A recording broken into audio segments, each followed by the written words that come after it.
Entrevistas edificantes, reflexiones que nos llevan a Dios, música que nos eleva a alabar y adorar a nuestro Señor.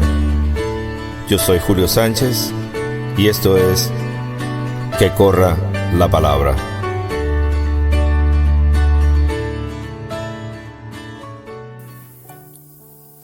Ven Espíritu Santo, Espíritu de esperanza.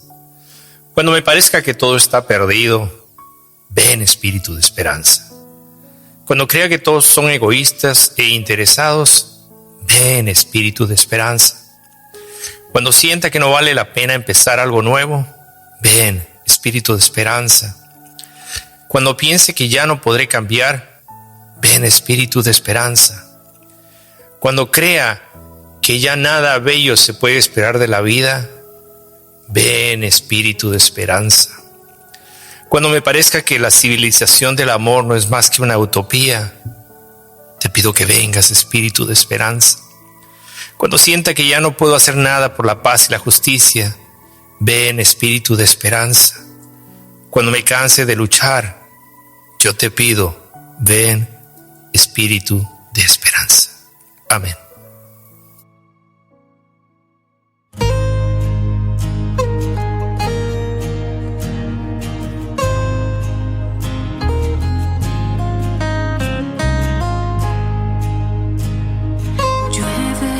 Gracia y tu gloria en este lugar.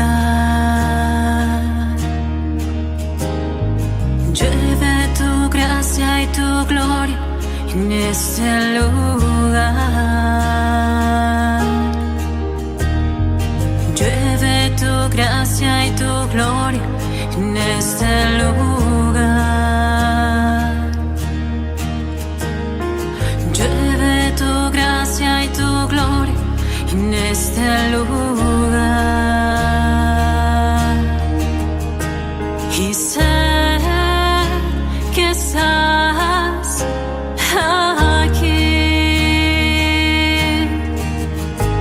Tu gracia sobre mí. Llueve tu gracia y tu gloria en este lugar.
tu espíritu de amor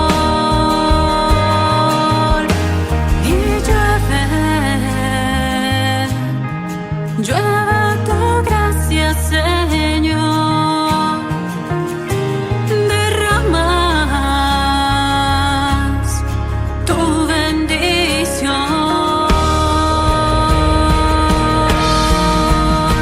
y llueve tu gracia, Señor,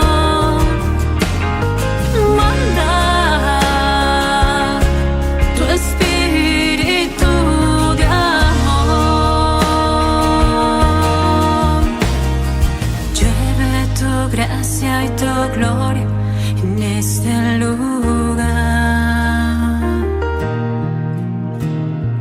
llueve tu gracia y tu gloria en este lugar.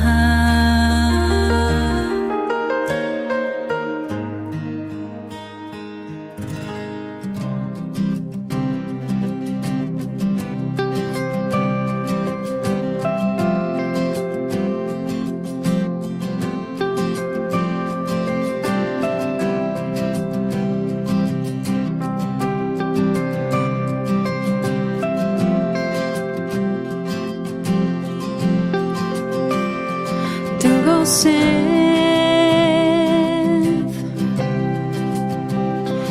tengo sed,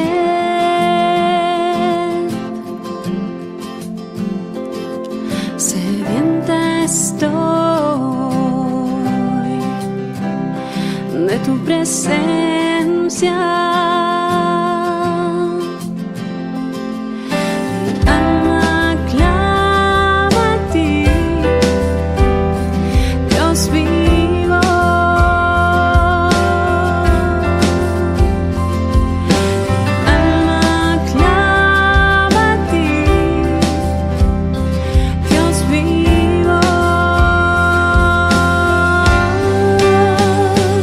Tengo sed.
Así es, Señor, nosotros tenemos sed de ti, queremos realmente llenarnos de tu presencia y hoy día estamos aquí una vez más compartiendo en este programa tu alegría, tu amor, toda la misericordia grande que tienes con todos nosotros, que somos los hijos del Padre que ama, el Padre que tiene misericordia, el Padre que siempre nos cuida y nos protege. Muy buenos días, mis queridos hermanos. Los saluda su hermano Julio Sánchez. Estoy compartiendo con ustedes en el programa Que Corra la Palabra. Es una bendición poder estar con ustedes compartiendo este momento. Hoy día tenemos un programa, como siempre, muy especial. Hoy día vamos a estar compartiendo con un sacerdote muy amigo nuestro, el padre Arthur Mollenhauer, que va a estar compartiendo con nosotros un conocimiento que nosotros probablemente no hemos estado expuestos anteriormente. Nos va a hablar acerca del Tribunal de la Diócesis de Bridgeport, del derecho canónico y un montón de temas interesantes. Tuve la oportunidad de conversar con él hace un par de días en la parroquia Santa María en Bridgeport, donde él está actualmente residiendo, y de muy buena forma él accedió a la entrevista y se lo agradecemos desde ya.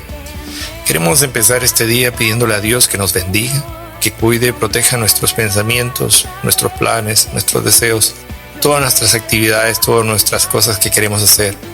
Te pedimos, Dios, tú que eres el que tiene el control de nuestras vidas, que en este día nos protejas, en este día nos cuides, en este día nos guíes, en este día nos tomes de la mano para que nosotros podamos hacer lo que a ti te agrada. Te pedimos en especial, Señor, que tú nos regales tu misericordia, que tú nos llenes de tu amor, que tú nos protejas en todo momento, pero también te pedimos por los nuestros, por nuestros familiares, por nuestros hijos, hijas, esposos, esposas, padres, hermanos, etcétera, por todos aquellos a los cuales nosotros queremos y tenemos un amor especial de familia. También te pedimos por nuestros hermanos, por el prójimo, aquel que está pasando necesidad, aquel que quizás tiene mucha más necesidad que nosotros mismos, que quizás lo hemos ignorado. Te pedimos, Señor, que tú derrames tu santa bendición en ellos, que derrames tu amor en ellos, que sacies sus necesidades tanto físicas como espirituales. Y a nosotros que quizás nos hemos alejado un poco de nuestra fe, te pedimos que renueves nuestra fe en este día, que envíes tu Santo Espíritu para que todo lo que nosotros hemos dejado de hacer vuelva a cobrar vida, a cobrar energía, a cobrar entrega, porque sin la fe no tenemos nada. Gracias, mi Dios, confiados en tu promesa de que tú estarás supliendo todo lo nuestro en tu voluntad. Nos agarramos de tus promesas de que si nosotros tocamos la puerta, tú nos vas a abrir. Así que gracias, Señor, te alabamos y te bendecimos y glorificamos siempre tu nombre, porque tú eres el Dios que nos ama y que nos lleva siempre de la mano. Amén. Muy bien, hermanos, entonces hoy día, martes, una vez más compartiendo con ustedes este programa, y como les dije, vamos a tener una entrevista muy interesante, quizás un poquito extensa porque el tema es bien extenso, y vamos a conocer mucho acerca de eso. Y bueno, los invito también a que lo que no se pueda conocer a través del programa, porque tenemos limitaciones de tiempo, pues busquemos. Queremos conocer acerca de las cosas del magisterio de la iglesia, queremos conocer más acerca de este tema que vamos a hablar acerca de derecho canónico. Podemos ir a diferentes recursos que hay en la internet. Yo personalmente entré a la página del Vaticano y ahí están todo lo relacionado al derecho canónico y todo lo que implica los deberes y derechos tanto de los fieles como de los sacerdotes y todos ellos. Y bueno, busquemos información para que lo que nuestra fe, lo que nuestra iglesia nos presenta, nos dice, nosotros no nos quedemos solo con el sinopsis, sino queremos ir mucho más allá y conocer más. Así que los invito de una forma muy amigable y muy cierta de que necesitamos nosotros conocer, necesitamos formación y tenemos que buscarla. Si no nos llega, busquémosla. Si Mahoma no va a la montaña va a Mahoma, pero en este caso tenemos que nosotros ir a buscar esa información que nos está faltando. Así que vamos a hacer un poquito de música católica antes de venir con la entrevista que tuve con el padre Arthur, y regresamos en unos instantes. No se vayan, recuerden que corre la palabra y gracias por estar con nosotros. Bendiciones.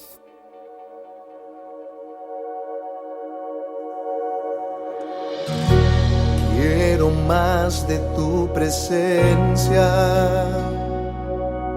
como busca la sierva corrientes de agua. Mi alma está sedienta, ven y haz tu morada en mí. Grande eres tú, digno de alabanzas. No se puede medir tu grandeza. Brilla sobre mí, que todos vean que tú eres el mismo de ayer.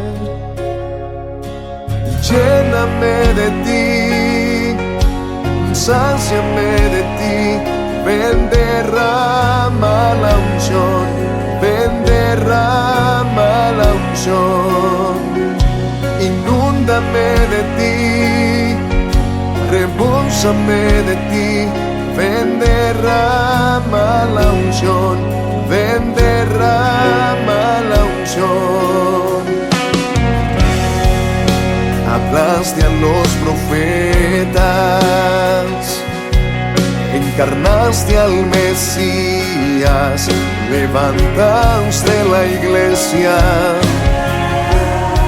dulce huésped del alma. Ven y haz de mí tu morada, sopla sobre mí, dame de tu gracia, con tu fuego enciende mi boca, brilla sobre mí, que todos vean que tú eres el mismo de ayer.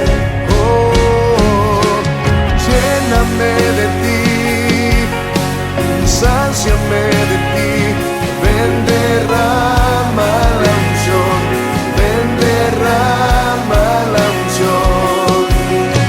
Inúndame de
Muy buenos días, queridos hermanos. Este es Julio Sánchez compartiendo con ustedes a través del programa Que Corra la Palabra. Es una alegría muy grande compartir con ustedes este momento y vamos a tener una situación especial en este lugar porque estamos compartiendo este día con el padre Arthur Mollenhauer, quien es el vicario judicial que administra el tribunal de la diócesis de Bridgeport. Pero más que todos esos títulos, es un sacerdote que realmente ama a la comunidad y al cual le damos la bienvenida porque él ha trabajado por muchos años y sigue trabajando con la comunidad hispana y bueno, hoy día tuvimos la oportunidad de poder compartir con él en este momento y nos va a contar cosas muy interesantes que quizás nosotros no sabemos de lo que él nos viene a contar, pero que es bueno entender para nosotros conocer nuestra fe y conocer todo lo que la iglesia tiene para brindarnos y ayudarnos a formarnos, a caminar realmente en los caminos que debemos ir por la senda de Jesús. Así que padre, bienvenido. Gracias. Qué una alegría estar con usted y bueno, nos gustaría que usted hablara un poquito con la gente que está aquí escuchándose este programa. Pues bien, una introducción fantástica, pero quiero comenzar con una cosa que yo veo muy importante. Usted estuvo hablando del pueblo de Dios. Y una de las cosas más importantes del pueblo de Dios es, pienso yo, la obediencia. La obediencia viene de una palabra latina, de hecho dos palabras, ob audire, que quiere decir haber oído, haber hecho caso, haber escuchado, ¿verdad? Entonces la palabra obediencia quiere decir haber escuchado y después puesto en práctica. Entonces la obediencia es poner en práctica lo que nos pide Dios, ¿verdad? La voluntad de Dios y la voluntad de la iglesia. Y precisamente yo quiero hacer hincapié a eso porque siento que hoy en día tenemos muchos problemas en la iglesia porque los fieles, nosotros, todos somos fieles, ¿verdad? No sabemos quizá obedecer como deberíamos. Y la obediencia cuesta, como usted bien dijo, y sabemos, ¿verdad?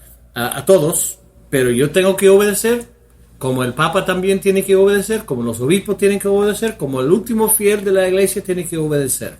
Sobre todo los mandamientos de Dios, ¿verdad? Y después los mandamientos de la iglesia, de los cuales hablaremos, supongo, dependiendo de sus preguntas. Así que solamente quiero hacer esa aclaración antes de comenzar. Muy importante esa aclaración porque muchas veces nosotros somos desobedientes, no solo con la iglesia, sino desobedientes con la sociedad, desobedientes con nuestras familias.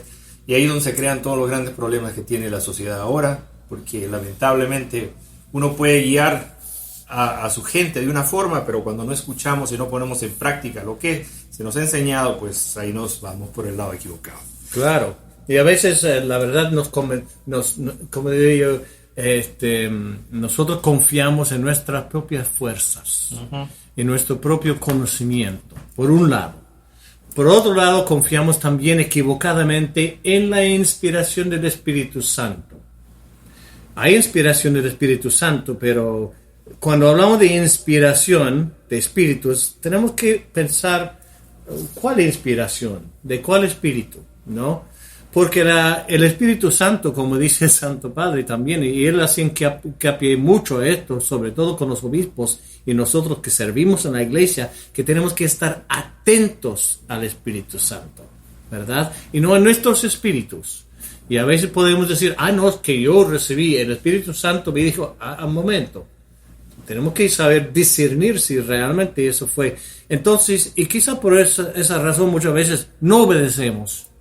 Por mi experiencia, por mis gustos, por mi sabiduría y por las inspiraciones que yo he recibido. Pues las inspiraciones hay que ponerlas a prueba de la inspiración del Espíritu Santo, claro, que trabaja a través de su iglesia. Amén. Así es. Sí. Bueno, vamos a empezar entonces con las preguntas. Y queremos más que nada que antes que preguntas que sea algo muy informativo y por eso usted que conoce el tema lo hemos tenido la oportunidad de tener con nosotros en este programa. Pero empezando, nos gustaría que nos contara un poquito acerca de usted. Padre Arthur tiene una trayectoria, imagino que nadie conoce realmente toda su historia y tampoco pretendemos hoy día conocer toda la historia, pero a rasgos generales cuéntanos un poquito acerca de sus orígenes, de su familia, de su educación, de los lugares donde ha trabajado y etcétera. A ver qué nos puede contar. Y eso es una cosa que creo que nos hace falta hoy en día. No nos conocemos. Y cuando yo me pongo a hablar con los fieles también, me gusta escuchar sus historias, sus cuentos, su familia, su historial, su background, de dónde viene, etcétera. Muy importante. Porque así pues nos hacemos cada vez más humanos, ¿verdad? Y nos conocemos y nos amamos mejor. Así es. Pero bueno, nací yo en una familia en Upstate New York, ¿no? Que es Syracuse, New York. Familia de 6 hermanos, así que yo viví, como muchos de ustedes, pues los desafíos de una familia grande y las cosas buenas y las cosas malas, ¿verdad? Pero mis papás eran de fe. Mi mamá ya pasó, ya falleció ella hace 1 año y tanto. Mi papá aún vive, tiene 89 años. Pero bueno, éramos 6 y vivimos en una familia. No teníamos mucho. A veces pasamos un poco de hambre, pero los papás igual. Lo que sí los papás nos daban era sobre todo la fe, ¿verdad? Nos daban la fe y la educación. Nos educaron bien. Yo estoy muy agradecido por eso. Y bueno, no voy a hablar de mi juventud, pero lo que sí puedo decir es que yo recibí la vocación al sacerdocio, el llamado de Dios a los 13 años más o menos, 12 o 13 años. Yo sentí que Dios me estaba llamando a seguirle, ¿verdad? Como Él dijo a los apóstoles, síganme. Yo sentí esa voz muy profunda diciendo, sígueme. Y pues seguí. Y entré al seminario a los 20 años, después de 1 año de universidad. Y estuve como 15 años en el seminario antes de ordenarme sacerdote. Y en esos 15 años fueron muchos años de formación y otros años también de trabajo ministerial como un religioso antes de ser sacerdote, un clérigo. Pero bueno, y en ese tiempo viví 6 años en Italia, donde estudiaba yo italiano, donde saqué mi máster en filosofía, donde saqué mi bachillerato en teología. Después trabajé varios años en Estados Unidos y trabajé algunos años también en Roma, ¿verdad? Asistiendo a la dirección general en archivos y secretaría y cosas de esas. Y en Estados Unidos también yo trabajaba mucho en sistemas administrativos, tenía a cargo 4 o 5 seminarios, ¿no? Y tenía que ver la mantención del seminario, tenía que ver pues las cosas materiales, las provisiones, tenía que ver también con abogados, con banqueros, todo lo que tenía que ver con administración. Así que fue yo diría una formación bien interesante. Después de mi ordenación sacerdotal, fui enviado a Chile durante 10 años. Y ahí conocí también a Sudamérica, porque viajé a varios países, a Argentina, a Perú, a Ecuador, Brasil, y pude dar conferencias, a tomar algunos cursos, para dar cursos, para dirigir retiros espirituales, para dar ejercicios espirituales.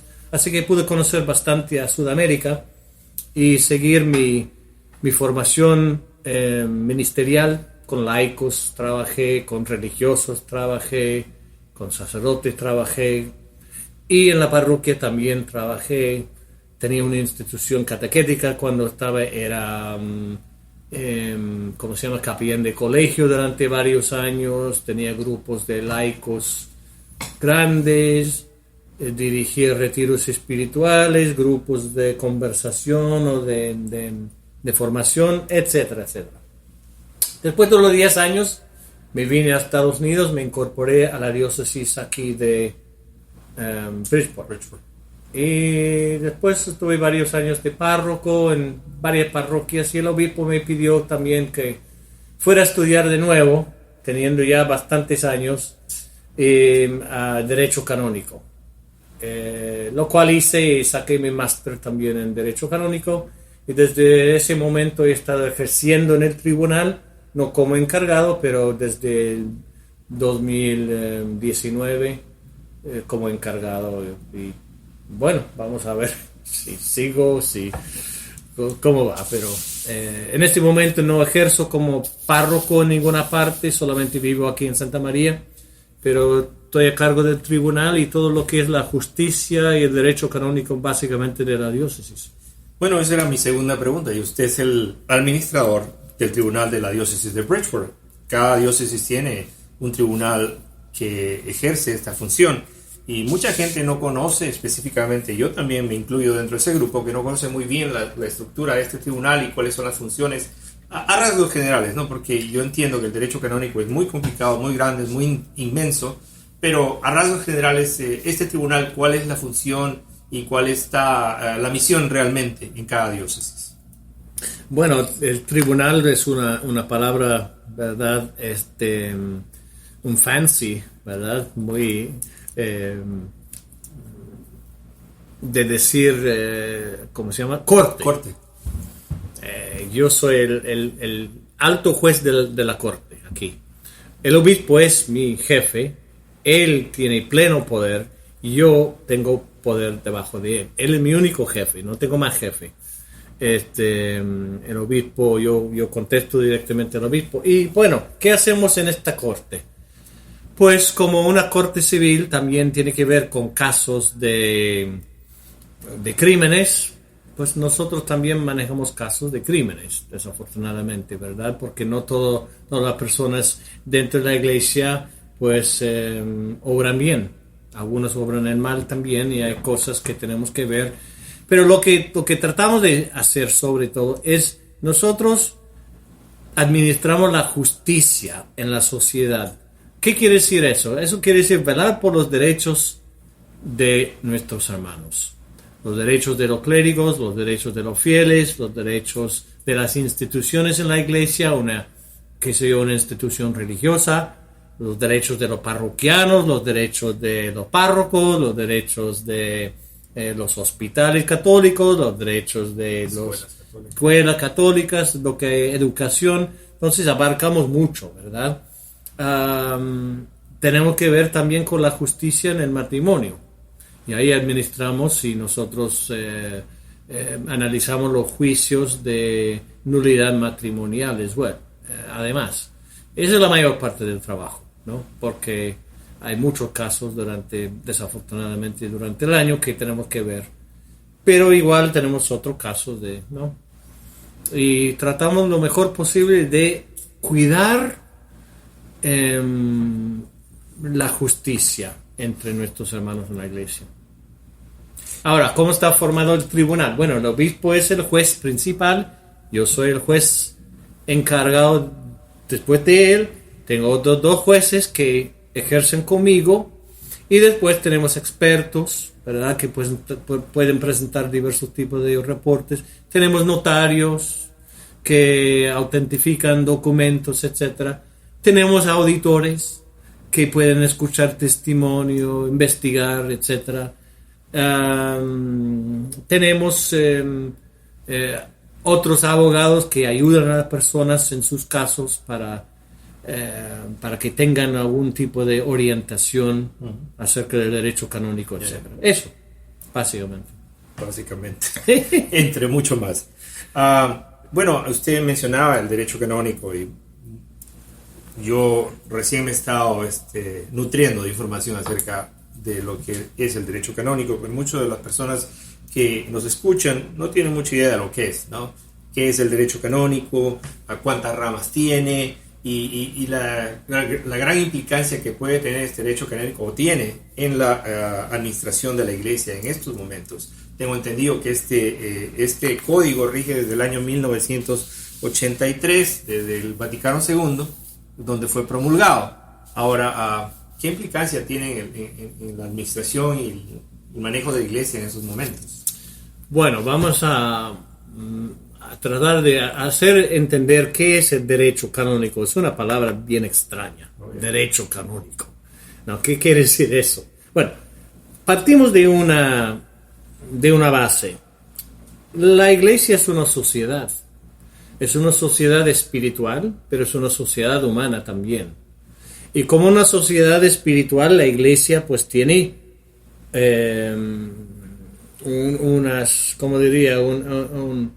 una fe, ¿verdad? Porque es el espíritu, ¿verdad? Entonces una vida espiritual tiene la iglesia, pero también tiene una vida de sociedad, porque somos personas humanas. Y el catecismo de la Iglesia Católica nos habla de nuestra fe, cómo tenemos que profesar la fe, cómo tenemos que celebrar la fe, cómo tenemos que vivir la fe y obviamente cómo tenemos que nutrir nuestra fe, ¿verdad? Entonces, esa es una parte de nuestra vida. Somos cuerpo y alma. Y como alma, pues tenemos una espiritualidad y el catecismo nos enseña cuál es esa espiritualidad. Ahora, como cuerpo, como personas humanas, también nosotros tenemos actividades en la iglesia, fundamos instituciones en la iglesia que tienen unas ciertas estructuras que requieren también un sostenimiento, y todo eso es el campo del derecho canónico. Como el catecismo trata de la parte espiritual, el derecho canónico trata de la parte no espiritual, o digamos la parte humana, la parte societal, digamos, de la iglesia. Entonces, el derecho canónico tiene que ver con leyes que dirigen las personas, sus actividades, las instituciones y las estructuras de la iglesia, ¿verdad? Ahora, la base, obviamente, del derecho es la persona humana, redimida en Cristo. Porque hay hay derechos también de la sociedad. Hay derecho civil. Y cada sociedad tiene sus dictámenes de derecho civil y parten también de un hecho y que nosotros formamos o somos un miembro de esta sociedad en concreto. Bueno, también somos miembros de una sociedad que se llama Iglesia Católica, pero no solamente somos terrenal, no solamente somos parte de una institución, somos parte de una institución espiritual que hace toda la diferencia. Y eso es lo más importante. Entonces, como redimidos de Dios, como bautizados en Jesucristo, nosotros como personas en esta institución, digamos que es la Iglesia Católica, tenemos derechos y deberes, todos. Y tenemos que cumplir con esos derechos y deberes en nuestras actividades en esta gran institución que es la Iglesia. Y el derecho canónico nos dice, nos orienta, nos da las normas y las pautas para poder hacer todo aquello. Bueno, estas normas que son normas jurídicas, ¿no? Sí. Son normas jurídicas, son lo que regulan la organización de la iglesia, la jerarquía de la iglesia, el gobierno de la iglesia, los derechos y las obligaciones de los fieles, los sacramentos y las sanciones que se establecen cuando estas reglas son rotas, son quebradas, ¿no? Y bueno, nos gustaría un poquito enfocarnos en la parte acerca de los fieles, porque nosotros somos los fieles y los que están escuchando somos fieles de la iglesia. Y usted mencionaba el hecho de que hay deberes, ¿no? Hay deberes que tienen los fieles y hay derechos que tienen los fieles. ¿Cuáles son, una vez más, esto es muy extenso, muy inmenso, pero me gustaría que tratara de alguna forma de enfocar el hecho de que cuáles son esas obligaciones y esos derechos de los fieles? Claro, bueno, en primer lugar, tenemos que entender que todos somos fieles. Desde el Papa hasta la última persona en la iglesia, todos somos fieles, ¿verdad? ¿Qué quiere decir? Que adherimos y somos seguidores de Jesucristo en la Iglesia Católica. Entonces, todos somos fieles de Cristo, todos. Ahora, hay diferencia entre los fieles en la iglesia y el derecho canónico identifica dos, sobre todo para cuestiones de organización y cuestiones de gobierno en la iglesia. Y los fieles pueden ser o ministros sagrados o laicos. Ahora, todos como fieles, como tal, tenemos derechos y deberes. El Papa tiene derechos y deberes como un fiel. Tú tienes derechos y deberes como un fiel. Cualquier de nosotros tenemos derechos y deberes en común como fieles en esta iglesia, ¿no? Y estos derechos y deberes parten de diversas partes. En primer lugar, somos hijos de Dios, creados a imagen y semejanza de Dios. Por esa misma razón nosotros tenemos derechos y deberes. Dos, somos bautizados en esta iglesia católica en la fe de Jesucristo nuestro Señor. A partir de eso tenemos otros derechos y deberes. Y no solamente, sino también nosotros participamos en la actividad misionera, educativa, caritativa, espiritual, evangelizadora, social de la iglesia. Y ahí tenemos, a partir de ahí, tenemos otros derechos más. Entonces, hay diversos tipos de derechos que tenemos. Tenemos derechos que vienen de Dios, tenemos derechos que nos pertenecen como personas humanas, como tal, ¿verdad? Por ejemplo, cada persona tiene derecho a la buena fama. Eso no viene de Dios, eso viene porque tú eres una persona humana, yo soy una persona humana, y la persona humana tiene una dignidad y tiene derecho a una buena fama. Entonces los demás tienen que respetar mi buena fama. No me pueden difamar por cualquier razón, ¿verdad? El derecho a la privacidad, el derecho de... Entonces, diversos derechos vienen de diversas partes. Ahora la iglesia también me da ciertos derechos adquiridos, digamos, ¿verdad? Las personas que no pertenecen a la iglesia no tienen derechos en la iglesia. Tienen derechos fuera de la iglesia, algunos que pueden venir de Dios, otros pueden ser naturales, pero no tienen derechos de la iglesia. Yo sí, tú sí, nosotros sí tenemos derechos porque formamos parte de esta iglesia. Entonces eso es muy importante de entender. Todos tenemos derechos en común. Ahora los ministros sagrados tienen otros derechos y deberes que no compartimos. Bueno, comparto yo porque yo soy ministro sagrado, pero otros no comparten esos derechos y deberes porque no son ministros consagrados, ¿verdad? Y luego también hay laicos que de dos tipos. Hay laicos consagrados, que realmente los llamamos religiosos, ¿verdad? O religiosas, que son monjes, que son monjas, que están en la vida religiosa. Las llamamos religiosas, personas religiosas, pero son laicas. Y las laicas no consagradas. Entonces los ministros sagrados tienen ciertos derechos y deberes, los laicos tienen otros derechos y deberes, ¿no? ¿Cuáles podrían ser esos derechos? Bueno, por ejemplo, todos nosotros tenemos derecho de adorar a Dios según nuestras costumbres. Es un derecho. Todos tenemos derecho a la buena fama. Todos tenemos derecho de participar en la misión evangelizadora, educativa, social, caritativa, espiritual de la iglesia. Cada uno según su vocación. Yo no tengo el mismo derecho que tienen los fieles laicos, por ejemplo, en algunos ámbitos. Los fieles laicos tienen algunos derechos que yo no tengo como ministro sagrado. Y a veces los fieles laicos no tienen los mismos derechos ni deberes que tienen los ministros sagrados. Yo tengo el derecho y el deber de cuidar la vida espiritual de los fieles. Ellos no tienen ese deber. Yo tengo el derecho a la santidad, pero la santidad de una forma diversa que los fieles.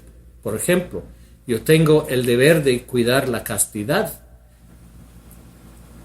Yo tengo el deber de usar de las cosas con pobreza evangélica. Yo tengo el deber de obedecer al obispo bajo ciertas perspectivas que los fieles no tienen.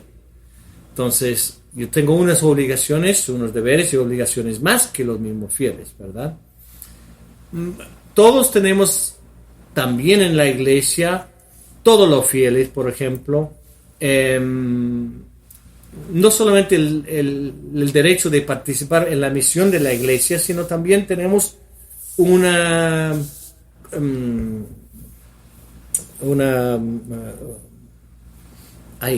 ¿cómo se llama? Un derecho de asociarnos. Yo puedo unirme en una sociedad con otros fieles. Yo puedo asociarme a otros fieles para fines educativos, para fines de apostolado, para fines evangelizadores de la misma iglesia. Tengo ese derecho. Es un derecho de la iglesia. Totalmente. y nadie me puede parar. Ahora, otra cosa es que esa agrupación de personas sea reconocida oficialmente por la iglesia. Pero yo me puedo asociar con otros fieles y participar en actividades comunes en la iglesia con ellos sin problema, ¿verdad? Entonces hay muchos de esos derechos que a lo mejor no conocemos, pero que nos pertenecen porque somos miembros de la iglesia. Un fiel laico, todos los fieles, tenemos derecho de recibir una educación adecuada a nuestro a la medida de nuestra vocación en la vida. Tenemos derecho a eso, ¿verdad? Ahora, ¿cómo, cuándo, dónde podemos ejercer ese derecho, ¿verdad? Para poder formarnos, etcétera. Bueno, ahí son las leyes de la iglesia que nos van diciendo, ¿verdad? Y así. Bueno, ya que mencionamos esa parte del derecho de que los fieles laicos, o los fieles en general, tenemos el derecho a formarnos en la fe, a formarnos en todo lo que la iglesia tiene para que nosotros nos nutramos del conocimiento de la iglesia. El libro tercero del Código Canónico habla de la función de enseñar de la iglesia. Esto implica que la misión de la iglesia es ser maestra, ¿no? Enseñar, y de llevar a cabo este mandato a todos los niveles, no solo a nivel temprano de la catequesis, sino a un nivel de llegar hasta todos los bautizados, todo aquel que ha sido bautizado, miembro de la iglesia, formarlos en la fe, formarlos en totalidad. Y más allá, todavía, claro, a todo el mundo. Ahora, yo he visto a través de los años que he caminado en esta diócesis y en las parroquias en las cuales he tenido la oportunidad de conocer, de que se toma mucho énfasis en algunas parroquias, solo la educación catequética a los niños, ¿no? Hasta que cumplen la edad y hacen su confirmación, pero no he visto mucho de la formación de los adultos en general, las personas que desconocemos de la fe o no conocemos mucho la fe. ¿Usted cree que se está haciendo una labor fuerte en eso, o que se debería hacer más énfasis en eso? Porque la fe de aquel que desconoce es la que crece esa pregunta en aquel que desconoce nuestra fe, de salirse de nuestra iglesia e ir a buscar otros caminos. Sí, bueno, el que se encarga de la formación en la diócesis es el señor obispo, ¿verdad? Él es el jefe. Es el que tiene el encargo de parte del derecho canónico de cuidar el ministerio de la palabra divina, de la actividad misionera, de la educación católica, que no solo en los seminarios, sino también en las parroquias, en los colegios, en las universidades, ¿verdad? En los medios de comunicación social, en las publicaciones, y luego, obviamente, de cómo la fe es enseñada a todos los niveles de la diócesis. Y una cosa que, una iniciativa que salió del sínodo, a la cual no pude participar porque yo estaba estudiando Derecho Canónico en Canadá en ese tiempo, pero un fruto del sínodo precisamente fue lo que es el instituto, entiendo, de formación de la diócesis. Y ese instituto, liderado por una persona bien capaz, está tratando de ser precisamente ese instrumento para mejorar la formación de los adultos en la iglesia y formar líderes realmente, porque la iglesia no depende solamente de los clérigos, depende de ustedes, fieles laicos, que tienen que también tomar su rol y tienen que tomar, ¿verdad?, su liderazgo en la iglesia. No podemos todos los ministros sagrados. Y la iglesia pide a los fieles que colaboren también en toda esta actividad de la enseñanza de la fe, etc. Ahora, hay que notar también, obviamente, que eso depende de cada párroco, porque el obispo no puede solo. Nosotros, los clérigos, los ministros sagrados, somos brazos del señor obispo.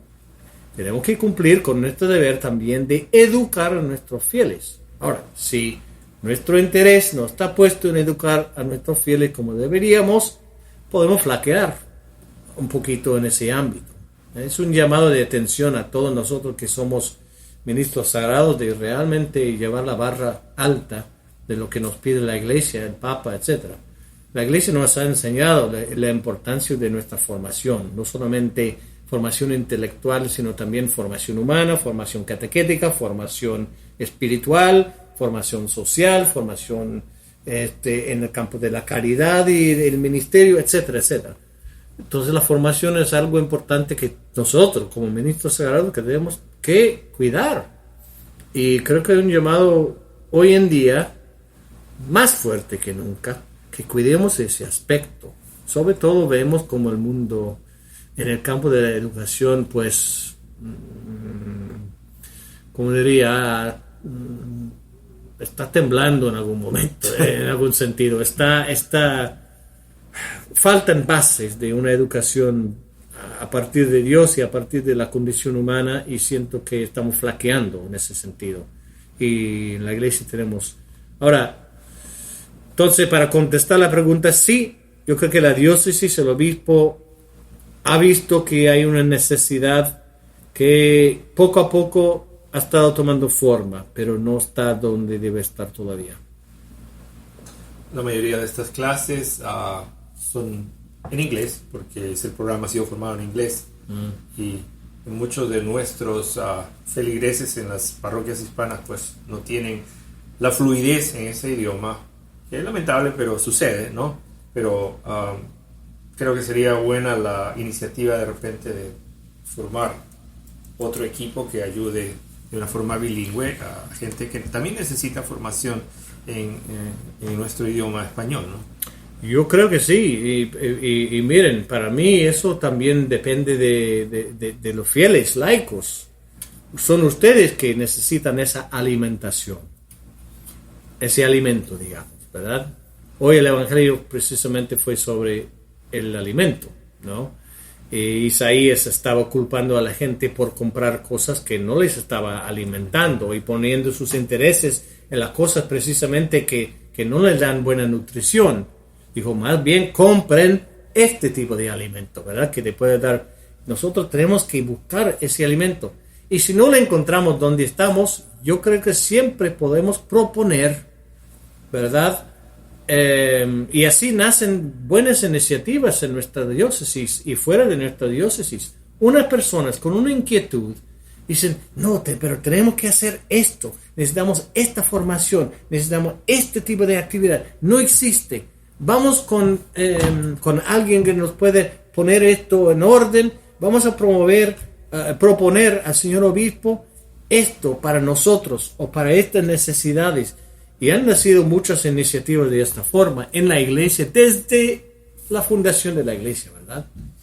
Y yo creo que eso es importante. Si ustedes no encuentran las personas adecuadas que le puedan apoyar en eso, busquen, llamen a la diócesis y podemos ver la manera, ¿verdad? Yo, desde luego, como he estado trabajando en el ministerio hispano hace 20 y tantos años, pues yo veo las necesidades, y más aún en este país, porque hay carencias. Muchas. Y a mí me gustaría hacer mucho más de lo que puedo, pero tampoco puedo comérmelo todo. Así es, padre. El libro séptimo del Código Canónico nos habla de los procesos y dentro de ellos están los procesos especiales. Uno de ellos específicamente son los procesos matrimoniales. Y pongo a colación esto porque hay a veces hasta desconocimiento de lo que en realidad este proceso es. Muchos hablan de voy a anular mi matrimonio en la iglesia, ¿no? Cuando en realidad la iglesia lo que hace a través del tribunal es buscar si hay causas para que ese matrimonio se pueda declarar que había nulidad, ¿no? Del matrimonio. ¿Nos podría explicar un poquito la diferenciación entre las dos terminologías? Porque mucha gente dice, no, voy a hacer nulo mi matrimonio, cuando en realidad es una investigación para ver si hay causales para esa nulidad. Claro, algunos también hablan de la nulidad como el divorcio católico. Exacto. No existe divorcio. No hay divorcio. Dios los creó desde el inicio de esta forma. Dios instituyó el matrimonio desde la creación. Con Adán y Eva fueron casados. Ese matrimonio. Y la institución del matrimonio entonces pues goce de dos características. Una es la unidad, ¿verdad? Los dos se hacen uno y esa unidad es una unidad perpetua, o sea, es para siempre, dura para siempre. Entonces, cuando los dos dicen, yo te tomo a ti, yo te tomo a ti, en las buenas, en las malas, en la salud, en la enfermedad, para siempre, es para siempre. Ahora bien, obviamente ese es lo que hace el matrimonio, cuando las dos personas se prometen fidelidad mutua para siempre. Y esa fidelidad mutua y unidad que proponen, entonces, por algunas razones podría ser viciado. O sea, pueden existir a veces circunstancias cuando un verdadero sí no es un vínculo permanente. Porque de por sí, cuando yo digo que sí, es permanente, para siempre. Puede haber algunas cosas que vician ese consentimiento donde yo digo que sí y eso no es permanente por alguna razón u otra. Ahora, un matrimonio o es válido o no es válido. No hay una tercera opción. O mi matrimonio, cuando yo dije que sí y tú dijiste que sí y nos casamos, ¿es válido o no lo es? ¿Cómo sabemos si es o no es válido? Bueno, tenemos que hacer una examinación del mismo hecho de haberse comprometido con esas palabras, bajo esas circunstancias, en esas condiciones, en ese tiempo, etcétera, etcétera, etcétera. Entonces, obviamente hay ciertas cosas que hacen un matrimonio inválido desde el principio. Hay otras cosas que no hacen el matrimonio inválido. Entonces, cuando una persona viene con nosotros, desafortunadamente su matrimonio pues no funcionó, piden que la iglesia haga una investigación a ese matrimonio para ver si fuera válido o no. Es lo que hacemos nosotros. Entonces, pedimos a las personas que vengan, que nos cuenten su historia. Tenemos que llamar testigos, personas que, ¿verdad?, testimoniaron este evento y otras cosas más para tratar de ver. No es fácil. O sea, es un proceso bien largo, difícil, que quiere de sanación sobre todo. Y aquí es donde el Santo Padre pues, nos ha pedido a nosotros en los tribunales que nos acerquemos a las almas, porque son almas necesitadas que vienen con ciertas condiciones y necesitan, y tratamos de hacer lo mejor posible a acoger a las personas. Ahora, como digo, algunos matrimonios con los cuales vienen son válidos y otros no. La mayor parte, obviamente, por varias razones son inválidos, pero hay unos que uno ve que son válidos y frente a Dios y frente a la iglesia tenemos que decir a la pareja, perdón, pero su matrimonio es válido, porque no encontramos razones, claro, según la ley de Dios y según la ley de la iglesia, que la podrías invalidar, digamos, ¿verdad? Yo no invalido el matrimonio, o es válido o no lo es. El que hace válido el matrimonio es un consentimiento. Ahora, para poder tomar la decisión de casarnos, se requieren varias cosas, ¿verdad? Un compromiso, madurez espiritual y humana, conocimiento básico de lo que es el matrimonio, etc. La voluntad de asumir los compromisos, la voluntad de asumir no solamente los compromisos del matrimonio como tal, sino también otros compromisos que vienen con el matrimonio, de criar hijos, por ejemplo. Por eso nos casamos. Claro. Una de las razones. Para estar juntos toda la vida y complementarnos, sí, pero también para criar una familia. Entonces tenemos que ver todo eso y lo hacemos. ¿Por qué lo hacemos con un juicio? Bueno, Porque el juicio es la manera en la cual nosotros podemos llegar a la verdad. Un juicio fue inventado no por la iglesia. Los romanos tenían un gran sistema de justicia y de tribunales y de cortes y los juicios eran parte de su justicia. Y la iglesia ha asumido eso en su seno también, como las cortes también civiles han hecho lo mismo, para ver los hechos, para ver los testimonios, para ver las pruebas, ¿verdad? Para ver cosas incidentales, y es lo que hacemos nosotros. Examinamos todo aquello según un orden y una lógica, ¿verdad? Para analizar si podemos encontrar causales, digamos, de la invalidez para ese matrimonio. Ahora, mucho más que uno podría decir, pero resumiendo es eso. Claro. Ya. Otro de los libros del derecho canónico también nos habla acerca de la función de santificar la iglesia. Esto implica los sacramentos, obviamente. La mayor parte sí, los sacramentos, sobre todo los sacramentos. Exactamente. Ahora, ¿cómo es que se cumple realmente esta misión de santificar la iglesia de una forma organizada, ¿no? A través de la administración de los sacramentos, a través de la formación. Bien, y aquí es donde volvemos a lo que yo decía al inicio. Tenemos que ver, en primer lugar, cuál es nuestra fe, qué es lo que nos enseña la iglesia acerca de los sacramentos. Y en segundo lugar, tenemos que ver, ya que hemos visto que lo que nos enseña la iglesia católica acerca de los sacramentos, cómo nosotros podemos garantizar la celebración fidedigna y la celebración correcta de los sacramentos. Entonces, ¿qué es lo que nos da las pautas para hacer eso? Son dos cosas. El derecho canónico, por una parte. No cualquier persona puede confirmar, por ejemplo. No. El derecho canónico tiene leyes acerca de la confirmación, cómo hay que hacerla.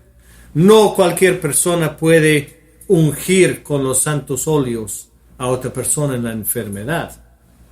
Solamente algunas personas pueden hacer eso, ¿verdad? Según lo que nos dejó Jesucristo como enseñanza. Entonces, por una parte, el derecho canónico nos ofrece unas pautas, pero por otra parte también hay otra ley en la iglesia que no es el derecho canónico, que son las leyes litúrgicas también. Y ellos nos dan otras pautas, porque hay unas leyes litúrgicas que nos dicen cómo debemos de celebrar la Santa Misa. Pero en el derecho canónico también hay unas normas que nos dicen cómo debemos de celebrar la Santa Misa. Muchas veces tienen rasgos en común, pero el derecho litúrgico baja más bien a cosas prácticas, donde el derecho de la iglesia nos dice que, para poder celebrar la misa dignamente se requiere este tipo de pan, este tipo de vino. Estas son las palabras mínimas que hay que decir si la consagración sea válida o no. Si el sacramento de la Eucaristía, para que sea válida, tiene que usar este tipo de vino, este tipo de pan, a no ser que, ¿verdad?, esté permitido otro tipo. Entonces ahí es donde vemos eso, ¿no? Para que las sagradas órdenes, o sea, la ordenación sacerdotal, sea válida, tiene que haber estas condiciones. No cualquier obispo puede ordenar a una persona sacerdote. No cualquier obispos pueden ordenar a otro obispo. Entonces, todo eso tiene que ver con la administración de los sacramentos. Ahora, hay otras cosas que no son sacramentos también, que tienen que ver con la misión de santificar. Por ejemplo, funerales. No es sacramento, pero hay unas leyes acerca de cómo debemos de celebrar los funerales en la iglesia. Otra cosa, por ejemplo, que tiene que ver con cosas sagradas.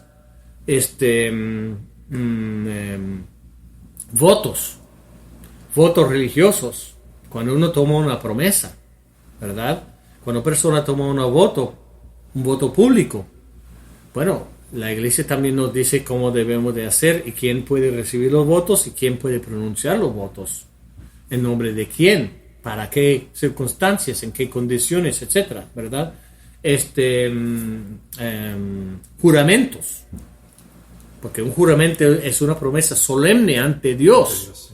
¿En qué momento se puede tomar un juramento? ¿Cuáles son los juramentos públicos? ¿Cuáles son los juramentos privados? ¿Qué tienen que ver? Imágenes, santos, reliquias, que tienen que ver con el culto divino también. ¿Cuáles son? Por ejemplo, ¿saben que perdón, las reliquias no se pueden vender? Uno no puede comprar una reliquia. Uno no puede vender una reliquia. Yo tengo el santo que tocó esta tarjeta, entonces la quiero vender. No puede vender eso. No, este es el hábito y cortamos el hábito del santo no sé quién, fulano, ¿verdad? En pedacitos y lo vendemos. No pueden venderlo.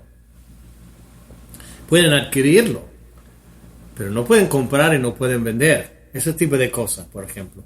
Después la liturgia de las horas, el oficio litúrgico de la iglesia, cómo hay que orar, quién tiene que orar, cuándo, cómo se hace, etc. Otros sacramentos, bendiciones. ¿Cualquier persona puede bendecir? Depende. Hay que leer lo que dice la ley de la iglesia. ¿Quién puede bendecir? ¿En qué condiciones? ¿Cuándo? ¿Qué tipo de bendiciones se pueden dar? Exorcismo, por ejemplo. ¿Quién puede participar en los exorcismos? ¿Quién puede imponer manos sobre otra persona, orar por ella? ¿Qué tipo de oraciones? Oraciones de sanación, oraciones de liberación. ¿Quién puede? ¿Cómo puede? Donde todo eso está, ¿verdad? En el derecho en general, y después más particular en otros derechos también, porque el derecho canónico, el libro que nosotros vemos que está compuesto de estos 7 libros, tiene que ver con el derecho común a toda la iglesia. Luego hay normas y leyes también de las diversas diócesis que tienen que concordar con el derecho universal, pero también pueden tener particularidades para eso. De acuerdo a zonas, de acuerdo a diferentes, ¿no? Exacto. Muy bien. Me parece muy interesante todo esto porque muchos desconocemos de todo en totalidad o sabemos que existe, pero no nos damos el trabajo realmente de investigar un poquito más. Es largo y extenso, cierto, pero creo que vale la pena que nosotros aprendamos un poquito más, ¿no? Padre, usted ha trabajado, como nos ha dicho, la mayor parte de su ministerio con la comunidad hispana.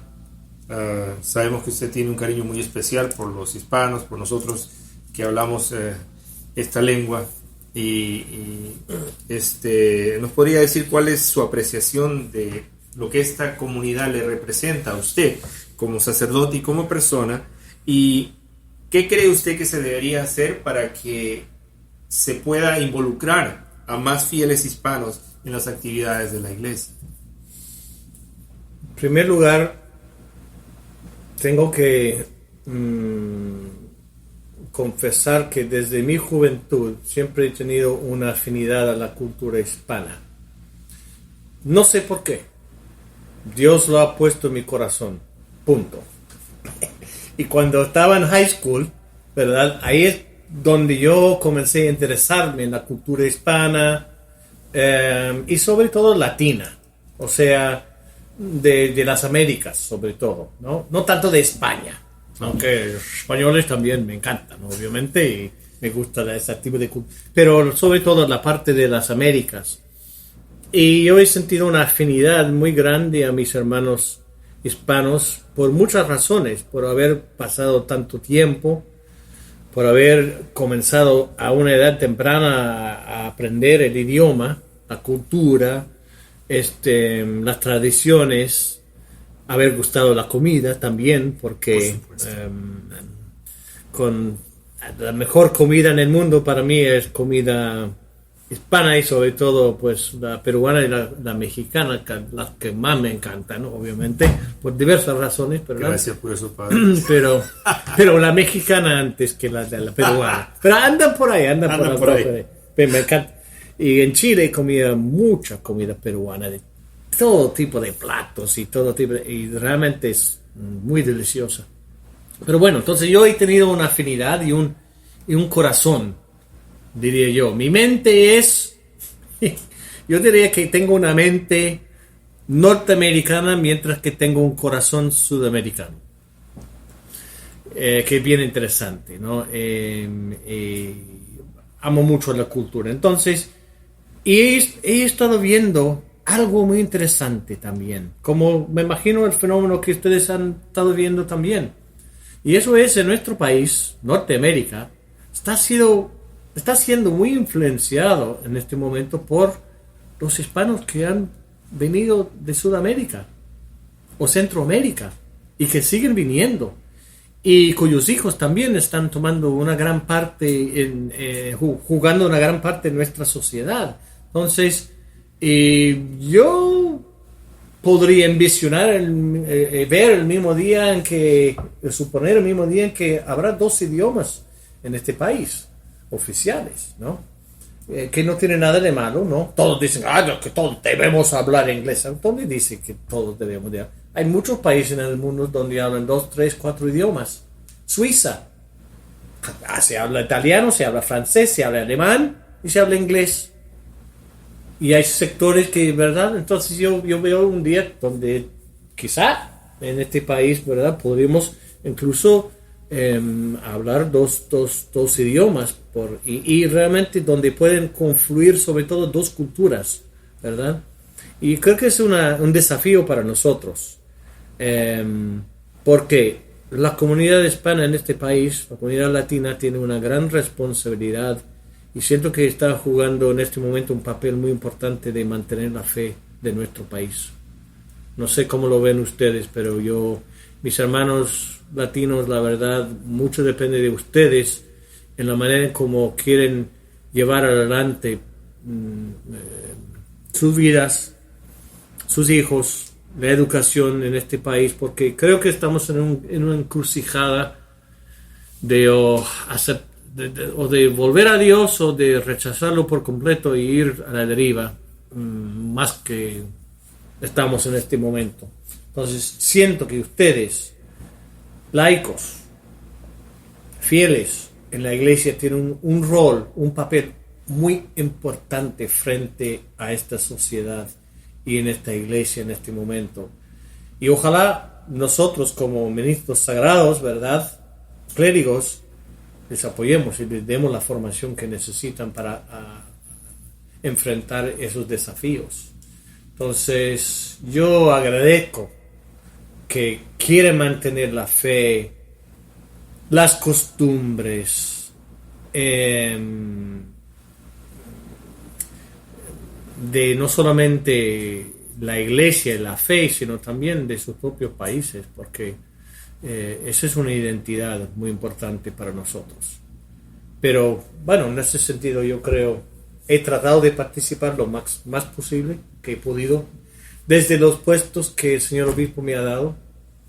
Ahora no tengo parroquia, no tengo comunidad, desafortunadamente, aunque viva aquí o en Santa María de Bridgeport, y participo y ayudo al Padre en lo que pueda, pero mi misión en este momento es administrar la justicia en la diócesis.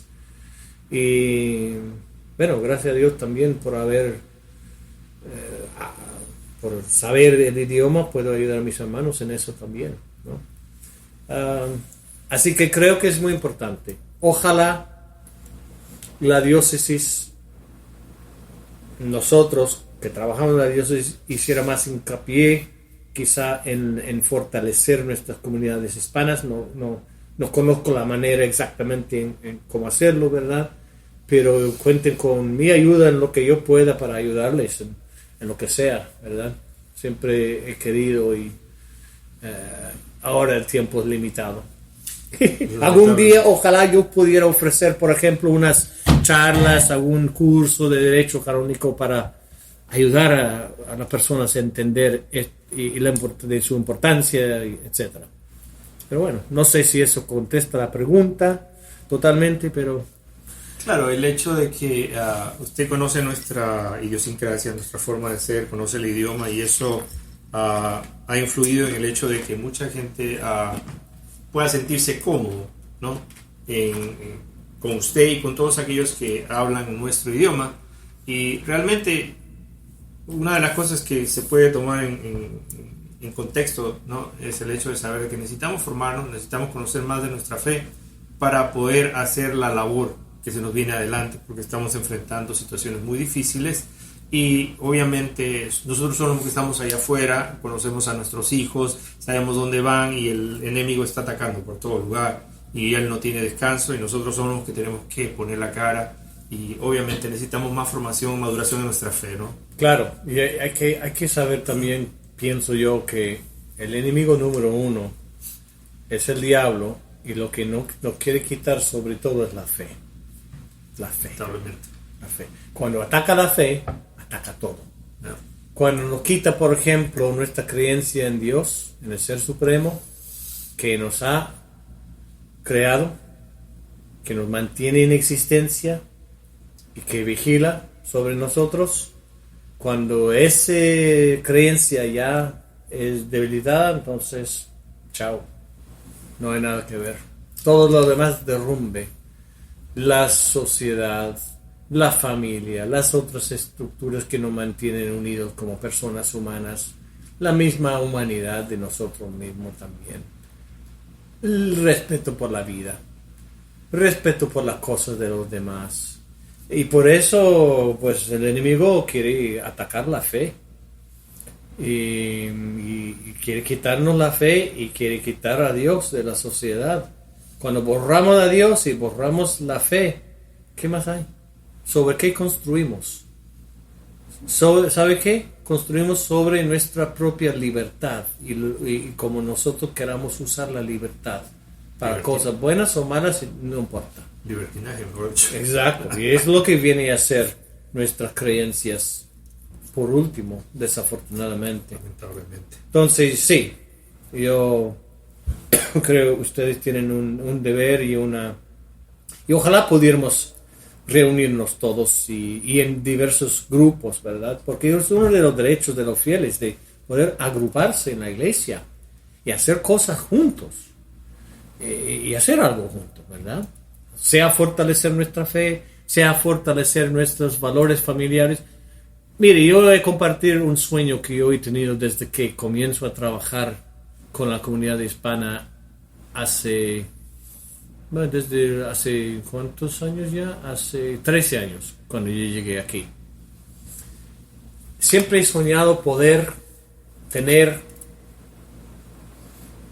un centro familiar para ayudar a nuestros hermanos hispanos. ¿Qué quiero decir por eso? Un centro donde hubiera asistencia espiritual, asistencia psicológica, asistencia médica, asistencia humana, digamos, ¿verdad? Asistencia social, asistencia cultural para padres de familia, madres de familia, para toda la familia, para hijos, hijas con problemas, dificultades, consultoría. Siempre he querido una vida familiar, quería llamar yo Santa María de Guadalupe, ¿no? Y nunca he podido realizar ese sueño, nunca he podido pues llevarlo a cabo por varias razones, ¿no? Y lo había discutido con otros sacerdotes que también compartían algunos un mismo deseo. Pero imagínense si tuviéramos un lugar, un consultoría familiar donde papás, hijos, familias pudieran ir para tener, cuando hubiera dificultades, por ejemplo, pudiera ir a sanarse o a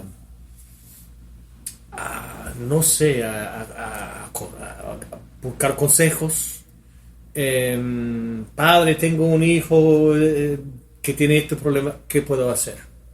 no sé, pero el psicólogo tal puede ayudarle en esto. Mire, tenemos esta red de contactos y ese tipo.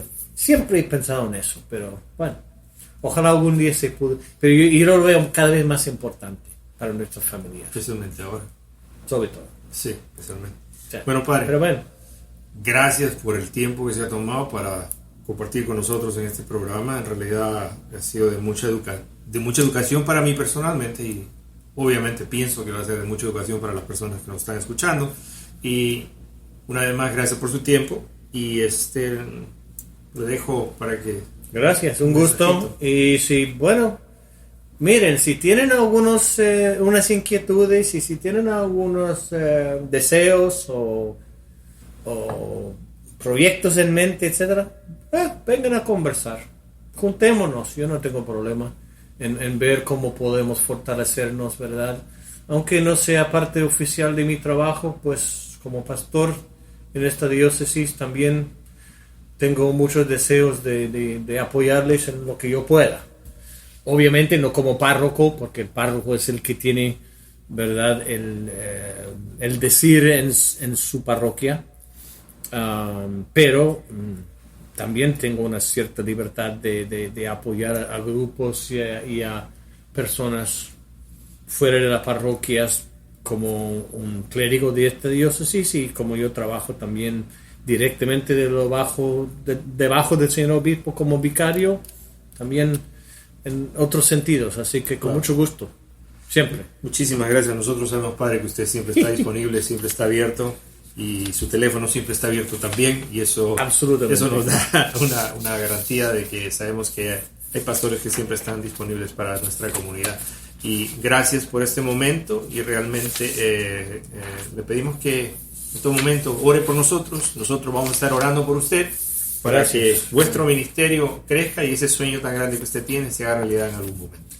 Veamos, pongamos todo en manos de Dios y pues les doy la bendición a todos ustedes. El Señor esté con ustedes y la bendición de Dios Todopoderoso, Padre, Hijo y Espíritu Santo descienda sobre ustedes y permanezca para siempre. Amén. Amén. Y les recuerdo siempre, mucho gusto, gracias por esta conversación y ojalá también si tengan otros temas más adelante, considérenme. Muchísimas gracias, padre. Bien. Y a ustedes, mis hermanos, gracias por escucharnos y esperemos que muchas otras cosas sigamos compartiendo con ustedes a través de este programa. Que Dios los bendiga y que corra la palabra.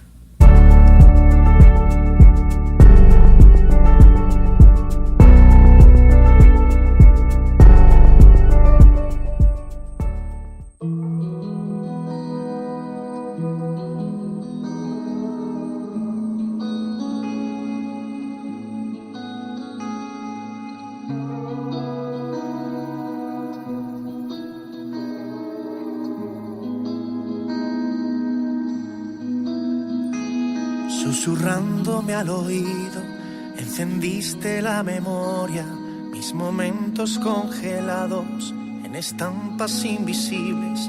He pasado como un niño de puntillas por mi historia. Se grabaron para siempre en mi pecho como en barro, cada beso, cada grito, cada lágrima entregada, una cruz en el bolsillo que acaricio confiado. Desde siempre tú has sido mi guardián. Reconozco paso a paso tu calor. Me has cuidado como a un hijo de verdad. Soy la causa y consecuencia de tu amor. Soy la causa y consecuencia de tu amor.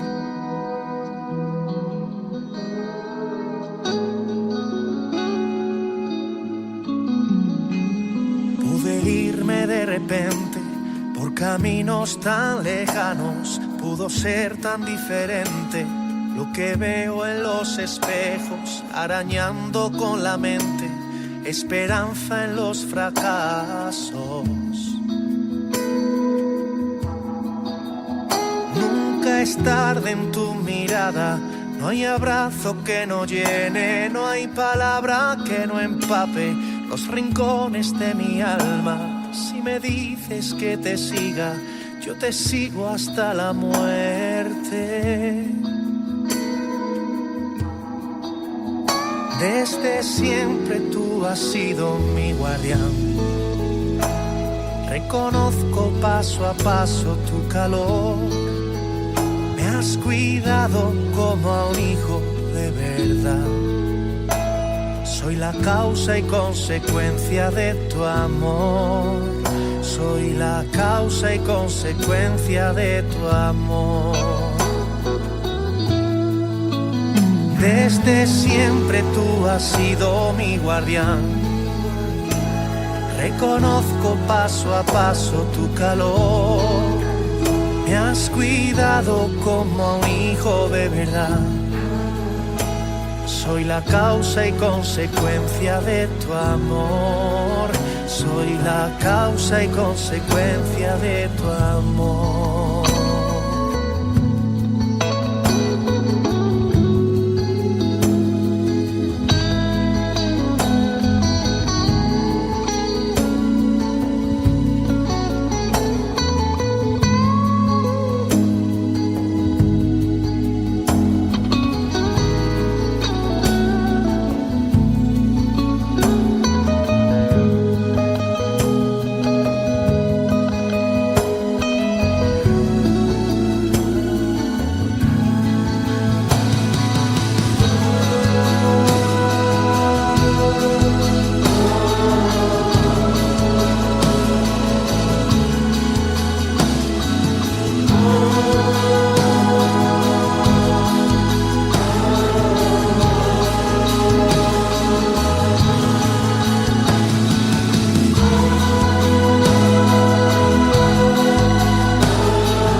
Así es, tú eres realmente nuestro guardián y te damos gracias, Dios amado, porque siempre nos estás cuidando y nos estás guiando y nos estás dando todas las herramientas para nosotros caminar dentro de tus sendas.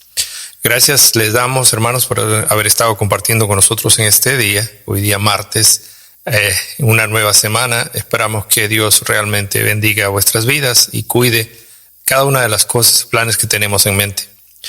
Le damos gracias al Padre Arthur una vez más por haberse tomado el tiempo de haberse sentado y conversar con nosotros. Es un tema muy interesante que ha abierto a mucho conocimiento y muchas ganas de aprender más, quizás, para muchos de nosotros. Así que le damos gracias por eso y sabemos que Él siempre está dispuesto a que nosotros podamos estar en contacto con Él o comunicarnos a alguna pregunta o lo que fuera. Él siempre está disponible y a eso le damos gracias a Dios por ello. También recordarles de que nosotros vamos a estar compartiendo con ustedes un nuevo programa establecido basado en lo que es la palabra de Dios, el conocimiento de la palabra de Dios desde sus inicios y mucho más allá. Lo vamos a estar planificando en el transcurso de las siguientes semanas y vamos a estar poniéndolo al aire para que así nosotros conozcamos realmente lo que es la palabra de Dios y por qué es lo que es. Es el libro de libros, es el mismo Jesús que nos habla en todo momento. Es la palabra de Dios que nos transmite la voluntad de Dios para que nosotros podamos hacer su voluntad y no la nuestra. Así que vamos a estar compartiendo con ustedes eso en el transcurso de las semanas que vienen. Y una vez más, gracias a todos ustedes por su sintonía, por prestarse a escucharnos, a compartir con nosotros este programa, y que no dejen de transmitirlo a otros. Compartan con otras personas, compartan con amigos, con compañeros de trabajo, con familiares que están lejos, familiares que están cerca, etcétera. Todo es posible si uno se da el trabajo de hacerlo. La idea de que nosotros pongamos este podcast en el aire es para que todo el mundo sea expuesto a la palabra de Dios, a lo que nosotros transmitimos a través de este programa, y que lo que con gusto lo hacemos, queremos que llegue a buenas manos y que todas las manos sigan pasándolo de uno a otro, para que todo esto que hacemos tenga un propósito especial de evangelizar a todo aquel que no conoce de su fe o no conoce la palabra de Dios. Así que háganlo, no tengan miedo, nosotros estamos confiando en ustedes para que ustedes hagan ese trabajito. Muy bien, mis hermanos, por ahora me voy a despedir hasta la próxima semana. Si Dios quiere, estaremos con ustedes compartiendo otro episodio más. Y bueno, esperamos muchas cosas bellas en el transcurso de estos meses que siguen hasta finalizar el año. Ya estamos trabajando ya pasados los 2 años desde que salió al aire este programa. Tenemos 125 episodios que están disponibles para que ustedes puedan escucharlos en cualquier momento. Tenemos casi 8,000 downloads de estos diferentes podcasts que hemos puesto al aire, y eso nos da mucha alegría de que toda esta cantidad de personas han escuchado de una u otra forma este programa. Que Dios realmente les pague por su atención, pero más que nada le pedimos a Dios que bendiga vuestras vidas con cada una de las cosas que hacemos y con cada una de las cosas que transmitimos a través de este programa.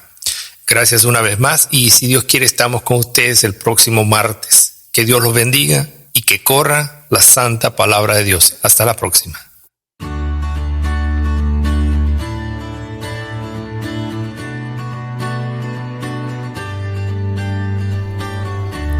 Entrevistas edificantes, reflexiones que nos llevan a Dios, música que nos eleva a alabar y adorar a nuestro Señor. Yo soy Julio Sánchez y esto es Que Corra la Palabra.